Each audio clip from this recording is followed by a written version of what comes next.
হৃদরোগের সুরক্ষায় আমাদের করণীয় কি? আমরা আমাদের আলোচনার শেষের পর্বে শেষের অংশে আপনার কাছে যে বিষয়টা নিয়ে জানতে চাইবো যে তাহলে এই হৃদরোগগুলো প্রতিরোধের জন্য প্রতিরোধমূলক ব্যবস্থা আমাদের রোগীদের ক্ষেত্রে কি করণীয় এবং সেটা সমাজের বা রাষ্ট্রের কিছু করণীয় আছে কিনা এই বিষয়টা যদি আপনি একটু বলেন।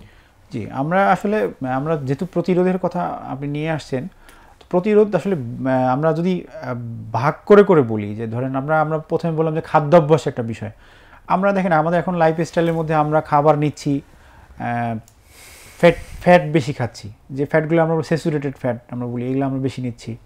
আমরা অতিরিক্ত চিনি বা মিষ্টি জাতীয় খাবার কিংবা চর্বি জাতীয় খাবারগুলো গ্রহণ করছি।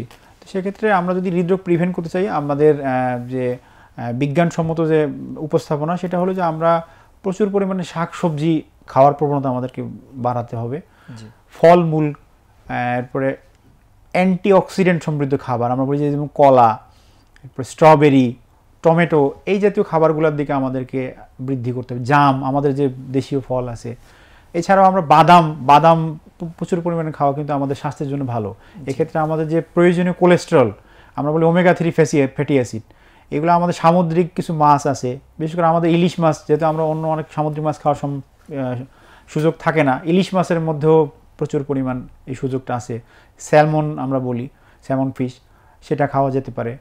এছাড়া ওমেগা-3 ফ্যাটি সমৃদ্ধ যে কোনো ধরনের খাবার, এগুলো আমাদের হৃদরোগ প্রতিরোধে বিভিন্ন ধরনের সহায়তা করে।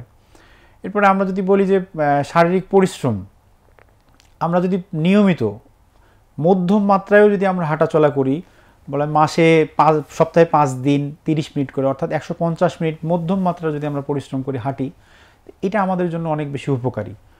বিশেষ করে যারা আমরা কর্মক্ষেত্রে থাকি বা সুযোগ পাই না, অনেকেই বলেন যে আপনি আপনার স্থান, যেখানে গন্তব্যস্থান, তার একটু আগে হেঁটে নেমে পড়েন, নামার পরে আপনি হাঁটা শুরু করেন। অথবা আমি যখন বাসায় ফিরতেছি তখন তার একটু আগে, আমার গন্তব্যস্থলের একটু আগে আমি নেমে গেলাম, একটু হাঁটলাম। এভাবে আমরা অ্যাডজাস্ট করে নিলে আমাদের মনে হয় এই বিষয়গুলো আমাদের প্রিভেনশন করাটা খুব বেশি সহজ।